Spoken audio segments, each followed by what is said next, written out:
தமிழகத்தில் சாதிவாரி கணக்கெடுப்பு நடத்த கோரி சென்னையில் மாபெரும் போராட்டம் நடத்தப்படும் என பாமக தலைவர் அன்புமணி ராமதாஸ் அறிவித்துள்ளார்.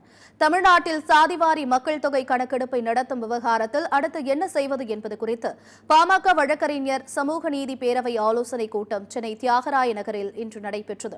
இதில் பாமக தலைவர் அன்புமணி ராமதாஸ் கலந்து கொண்டார். அப்போது பேசிய அவர், தமிழகத்தில் சாதிவாரி கணக்கெடுப்பு நடத்த கோரி பல்வேறு அரசியல் கட்சிகளை திரட்டி சென்னையில் மாபெரும் போராட்டம் நடத்தப்படும் என்று தெரிவித்தார். மேலும் தூங்குகிறவர்களை எழுப்பலாம், தூங்குவது போல் நடிப்பவர்களை எழுப்ப முடியாது.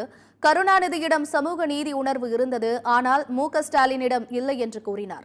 மேலும் தமிழக முதலமைச்சர் சாதிவாரி கணக்கெடுப்பை நடத்த மறுக்கிறார். இதே நிலை தொடர்ந்தார் 69% இடஒதுக்கீட்டிற்கு ஆபத்து வரும். அரசியலுக்காக சாதிவாரி கணக்கெடுப்பு நடத்த தமிழக அரசிடம் வலியுறுத்தவில்லை என்றும் அன்புமணி கூறினார்.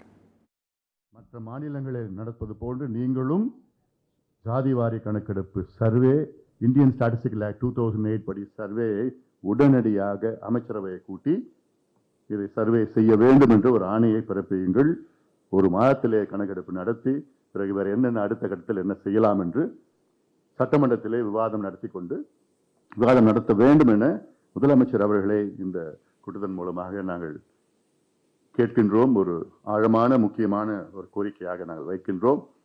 சொன்னது போன்ற அது செய்யவில்லை என்றால் நாங்கள் முதல் கட்டமாக இந்த மாதத்தில் ஒரு மிகப்பெரிய ஒரு ஆர்ப்பாட்டம் சென்னையிலே நடைபெறும். பிறகு அடுத்தது முதலமைச்சர் அவர்கள் மீண்டும் அதை செய்யவில்லை என்றால், தொடர்ந்து அதை செய்யவில்லை என்றால் தமிழ்நாடு முழுவதும் பல வகை போராட்டங்கள் நடத்த மாட்டோம். பல வகை போராட்டங்களை நாங்கள் நடத்துவோம் என்று